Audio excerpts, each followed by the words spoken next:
अस्सलाम वालेकुम स्टूडेंट्स। आज हम जो है अपना टॉपिक जो है कोवलेंट बॉन्ड जो है शुरू करने जा रहे हैं, जो कि केमिकल बॉन्ड्स में से एक टाइप है केमिकल बॉन्ड की। इससे प्रीवियस जो था हमारा आयनिक बॉन्ड था और हमने एग्जांपल्स के थ्रू से समझने की कोशिश की कि किस तरह से हमारे पास आयनिक बॉन्ड जो है आता है और किन किन स्पीशीज़ के रिएक्ट करने से हमारे पास जो है आयनिक बॉन्ड जो है वो आ सकता है। आज हम कोवलेंट बॉन्ड की बात करेंगे, तो कोवलेंट बॉन्ड जो है हमारे पास सेकेंड टाइप है केमिकल बॉन्डिंग की। ठीक है, टाइप ऑफ केमिकल बॉन्ड्स की हमारे पास ये सेकेंड जो है वो टाइप है, जिसमें हम ये देखेंगे कि केमिकल बॉन्ड जो है वो किस तरह से बनता है। तो स्टूडेंट, सबसे पहले लेक्चर में हमने ये थोड़ा सा समझा था कि हमारे पास जो है आयनिक बॉन्ड जो है वो इलेक्ट्रॉन जो है वो ट्रांसफ़र की वजह से आता है, जबकि कोवलेंट बॉन्ड जो है हमारे पास जो है वो शेयरिंग की वजह से आता है। अब इलेक्ट्रॉन जो है हम कहते हैं कि कोवलेंट बॉन्ड जो है ये शेयरिंग क्यों करता है, ये ट्रांसफ़र क्यों नहीं करता। शेयरिंग इलेक्ट्रॉन को हम सिंपली यूं भी रिप्रेजेंट कर सकते हैं। हाँ जी, कोवलेंट बॉन्ड जो है ये इलेक्ट्रॉन जो है वो ट्रांसफ़र क्यों नहीं करता, जबकि आयनिक बॉन्ड जो है वो इलेक्ट्रॉन ट्रांसफ़र करता है। तो इसकी रीज़न जो है, इसके पीछे जो सबसे बड़ी रीज़न है वो ये है कि ये जो है मोस्टली जो है कोवलेंट जो है बॉन्ड जो है डेवलप होता है ग्रुप नंबर 13, 14, 15, 16 एंड 17 के दरमियान, यानी boron, nitrogen, carbon, carbon, nitrogen, oxygen and fluorine family के मेंबर्स में। ठीक है, हमारे पास जो है ग्रुप नंबर 13 से लेके 17 तक जो है स्पीशीज़ जो हैं, यानी कि स्पीशीज़ रिएक्ट करती हैं ग्रुप नंबर 13 से लेके boron, carbon, nitrogen, oxygen and fluorine family के मेंबर जो है जब आपस में रिएक्ट करते हैं तो ये क्या बनाते हैं, कोवलेंट बॉन्ड बनाते हैं। और ये क्यों कोवलेंट बॉन्ड बनाते हैं, इसके पीछे जो है रीज़न ये है कि इनके दरमियान में जो है वो इलेक्ट्रोनेगेटिविटी डिफरेंस जो है वो इतना ज़्यादा जो है वो नहीं होता, यानी कि इनके दरमियान जो इलेक्ट्रोनेगेटिविटी डिफरेंस, अब इलेक्ट्रोनेगेटिविटी डिफरेंस क्या है, इलेक्ट्रोनेगेटिविटी डिफरेंस जो है वो हमारे पास जो ऐसी फोर्स ऑफ अट्रैक्शन है या इलेक्ट्रोनेगेटिविटी जो है ये वो कैपेबिलिटी होती है जिससे आउटर मोस्ट शेल के जो इलेक्ट्रॉन है उससे दूसरी स्पीशी जो है वो उसे ग्रैब कर सकती है, यानी कि ये वो ताकत, ये फोर्स है जिससे आउटर मोस्ट शेल के इलेक्ट्रॉन जो है लूजली बॉन्डेड इलेक्ट्रॉन जो है उनको अपनी तरफ खींचा जा सकता है, उनसे ग्रैब किया जा सकता है। तो अब जो हमारे पास ग्रुप नंबर 13, 14, 15, 16 एंड 17 के मेंबर्स हैं, ये सारे के सारे जो हैं इनके दरमियान जो है बहुत ज़्यादा इलेक्ट्रो नेगेटिविटी डिफरेंस नहीं होता, बल्कि स्लाइट होता है। इतना नहीं होता कि ये जो है दूसरे से इलेक्ट्रॉन जो है वो ग्रैब कर सके, बल्कि इनका माइनर होता है, इतना ज़्यादा डिफरेंस नहीं होता। इस वजह से ये क्या करते हैं, एक दूसरे से खींच तो सकते नहीं है, फिर ये क्या कर लेते हैं, शेयरिंग कर लेते हैं। अब शेयरिंग क्यों करते हैं, पीछे वाली 2-3 लेक्चर्स में हम ये बात कर चुके हैं कि शेयरिंग जो है इनको क्यों करनी पड़ती है। शेयरिंग ये इस वजह से करते हैं कि इनको अपने करने होते हैं वैलेंस शेल कंप्लीट। ठीक है, वैलेंस शेल जो इनको कंप्लीट करने होते हैं, यानी कि इनको अपना ऑक्टेट कंप्लीट करना होता है। ऑक्टेट कंप्लीट करने का मतलब है कि इनको अपने आउटर मोस्ट शेल में, लास्ट वाले शेल में 8 इलेक्ट्रॉन चाहिए।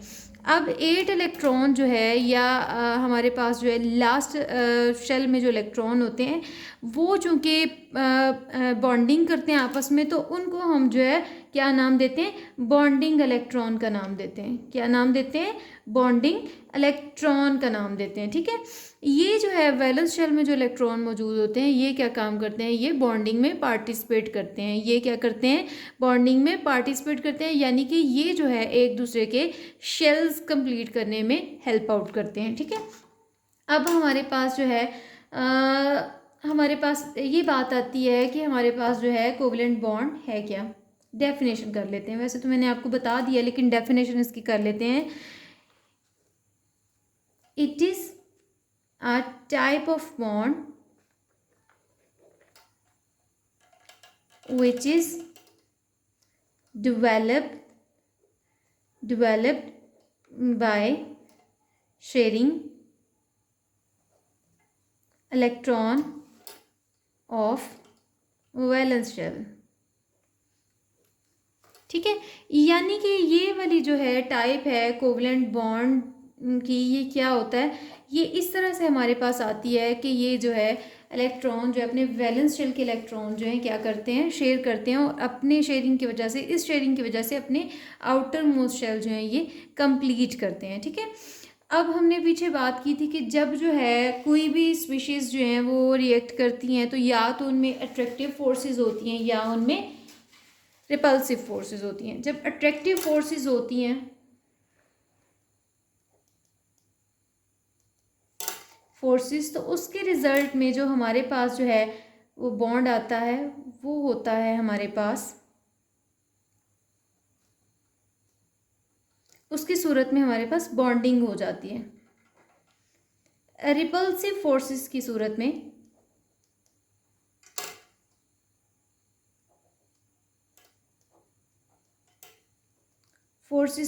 में क्या होता है, एक दूसरे को रिपेल कर दिया जाता है, ठीक है, यानी कि बॉन्डिंग नहीं होती।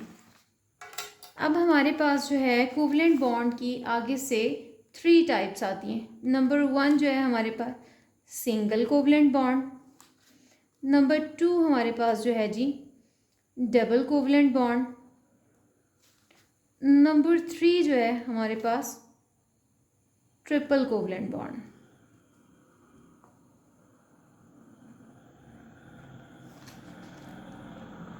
ठीक है, यानी कि हमारे पास जो है शेयरिंग से, इलेक्ट्रॉन की शेयरिंग से जो है वो हमारे पास सिंगल कोवलेंट बॉन्ड आता है, फिर डबल कोवलेंट बॉन्ड आता है।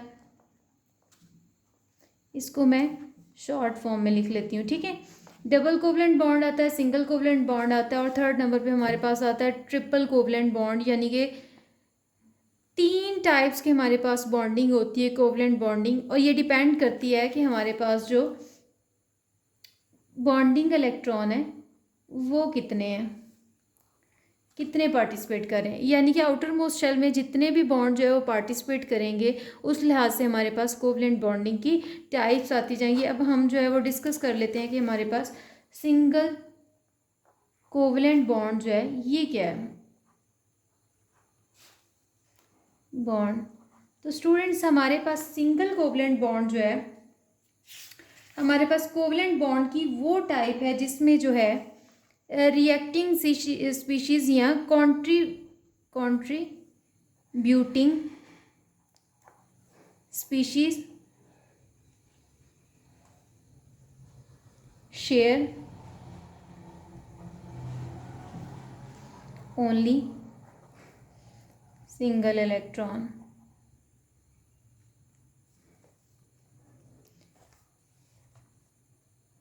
स्टूडेंट इसमें जो है सिंगल कोवलेंट बॉन्ड में क्या होता है, सिंगल कोवलेंट बॉन्ड में ये होता है कि जब कोई भी 2 स्पीशीज़ जो हैं आपस में रिएक्ट कर रही हैं तो इस सूरत में क्या होता है, दोनों तरफ से एक एक जो है एटम जो है वो क्या करता है, पार्टिसिपेट करता है, यानी कि बॉन्डिंग करता है। तो एक पेयर जो है हमारे पास बॉन्ड का बनता है, उस बॉन्ड को हम सिंगल कोवलेंट बॉन्ड का नाम देते हैं। इसकी मिसाल जो सिंगल कोवलेंट की बॉन्ड की हमारे पास मिसाल है, हाइड्रोजन की मिसाल है, फिर ऑक्सीजन की मिसाल है हमारे पास, फिर इसके अलावा जो है हमारे पास क्लोरीन जो है, हमारे पास क्लोरीन गैस, ये सारी की सारी गैसेस हैं हमारे पास, हाइड्रोजन, ऑक्सीजन जो है वो, और क्लोरीन। मैंने आपको पहले भी बताया था कि हमारे पास जो है वो गैसेस जो है हमेशा मॉलिक्यूलर फॉर्म में होती हैं, मॉलिक्यूलर फॉर्म में उनको लिखा जाता है। तो इसी तरह से हमारे पास जो है इसके अलावा हमारे पास जो है नंबर 4 पे हमारे पास मीथेन जो है, मीथेन गैस, ये भी गैस है हमारे पास। ठीक है, गैस जो हम घरों में यूज़ करते हैं, घरों में डोमेस्टिक पर्पस के लिए यूज़ की जाती है, उसको हम मीथेन गैस भी कहते हैं। ठीक है, मीथेन गैस जो है सुई गैस का दूसरा नाम है जो हम डोमेस्टिक पर्पस के लिए यूज़ करते हैं। तो इसकी सिंगल कोवलेंट बॉन्ड की एग्जांपल में मीथेन गैस आती है। इसके अलावा जो है हमारे पास आती है HCl, हाइड्रोक्लोरिक एसिड। ठीक है ना, एसिड भी है, ये भी हमारे पास आ जाता है। हम देख लेते हैं अब किस तरह से जो है हमारे पास ये सिंगल कोवलेंट बॉन्ड में आ जाते हैं। सॉरी, हाइड्रोजन जो है हमारे पास एक है आउटर मोस्ट शेल में, दूसरे में भी एक है, तो दोनों क्या करेंगे, शेयर कर लेंगे। सिंगल कोवलेंट बॉन्ड, दोनों ने एक एक सेल एक एक इलेक्ट्रॉन कंट्रीब्यूट किया। इस तरह क्लोरीन जो है आउटर मोस्ट शेल में कितने इलेक्ट्रॉन है, 7 इलेक्ट्रॉन है।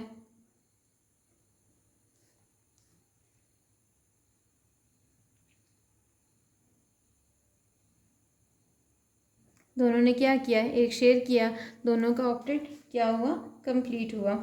इसी तरह से हमारे पास जो है थर्ड वन जो हमारे पास एग्जांपल है वो HCl की है, HCl की है। ठीक है, HCl को वैसे तो हम आयनिक बॉन्ड में भी इसकी एग्जांपल लेते हैं क्योंकि इनमें एक फर्स्ट ग्रुप के मेंबर हैं, और इसके अलावा जो है हमारे पास क्लोरीन जो है वो 17 ग्रुप या 7 ग्रुप से बिलोंग करता है। इलेक्ट्रोनेगेटिविटी डिफरेंस बहुत ज़्यादा है। अगर MCQs में आपके पास ये क्वेश्चन आता है कि हाइड्रोजन क्लोराइड या फिर हाइड्रोक्लोरिक एसिड जो है ये कोवलेंट बॉन्ड है या फिर ये आयनिक बॉन्ड है, तो ज़्यादा बेटर ये कि आप ऑप्शन लगाएं कि ये हमारे पास आयनिक बॉन्ड बनाते हैं क्योंकि इनमें इलेक्ट्रोनेगेटिविटी डिफरेंस बहुत ज़्यादा है। क्योंकि हमारे पास जो कोवलेंट बॉन्ड है उसके रिएक्टिंग स्पीशी के दरमियान जो होता है वो इतना ज़्यादा जो है इलेक्ट्रोनेगेटिविटी डिफरेंस नहीं होता, जिसकी वजह से ये शेयरिंग करते हैं। जबकि आयनिक बॉन्ड जो होता है इसमें कंप्लीट ट्रांसफ़र ऑफ इलेक्ट्रॉन होता है। अब हम HCl की बात करें तो इसमें क्लोरीन 17 ग्रुप से बिलोंग करती है, जबकि हाइड्रोजन जो है ग्रुप नंबर 1 से बिलोंग करता है। इलेक्ट्रोनेगेटिविटी डिफरेंस बहुत ज़्यादा है, इलेक्ट्रॉन का जो है वो कंप्लीट ट्रांसफ़र होता है, जिसकी वजह से इनके दरमियान जो है आयनिक बॉन्ड जो है डेवलप हो जाता है। लेकिन यहाँ पे हम जो है वो एग्जाम्पल इसकी कोवलेंट बॉन्ड में इसलिए दे रहे हैं क्योंकि इसमें भी क्या है, single bond of single electron of sharing है। हाइड्रोजन के पास 1 इलेक्ट्रॉन है, क्लोरीन के पास 7 इलेक्ट्रॉन है। तो ये क्या काम करते हैं, हाइड्रोजन इससे जो है अपना 1 इलेक्ट्रॉन देता है, ठीक है, और इसके 8 पूरे हो जाते हैं। इसी तरह हाइड्रोजन जो है उसको अपना S शेल जो है, ठीक है, S सब शेल जो है ये कंप्लीट करना होता है, यानी कि इसको अपना डुप्लेट कंप्लीट करना होता है। ये क्या करता है, क्लोरीन से 1 इलेक्ट्रॉन लेके अपने 2 इलेक्ट्रॉन कंप्लीट कर लेता है। इसी तरह से हमारे पास जो है जी मीथेन की मिसाल है CH4 की। तो इसमें क्या होता है, कार्बन के आउटर मोस्ट शेल में, अगर मैं कॉन्फ़िगरेशन करके दिखा देती हूँ आपको, 1s2 2s2 2p4 first shell, oh sorry carbon number 6 1s2 2s2 and 2p2। अब आउटर मोस्ट शेल में कितने, 4 इलेक्ट्रॉन है। अब 4 इलेक्ट्रॉन है, अब ये क्या काम करेगी, अब ये हाइड्रोजन जो है, ये हाइड्रोजन इसके साथ मिलके क्या बना लेगी, एक बॉन्ड बना लेगी। दूसरी हाइड्रोजन मिलके क्या बनेगी, इसके साथ एक बॉन्ड बना लेगी। फिर तीसरी हाइड्रोजन जो है वो इसके साथ एक बॉन्ड बना लेगी। चौथी हाइड्रोजन जो है इसके साथ क्या करेगी, एक बॉन्ड बना देगी। अब देखें कार्बन ने सिंगल हर एक के साथ बॉन्ड बनाया। अब सिंगल टाइप में हम जो है वो स्पीशीज़ जो है वो डिस्कस करते हैं जो कि सिंगल जो है, जिनके सिंगल इलेक्ट्रॉन जो है वो पार्टिसिपेट करते हैं और वो सिंगल बॉन्ड बनाते हैं।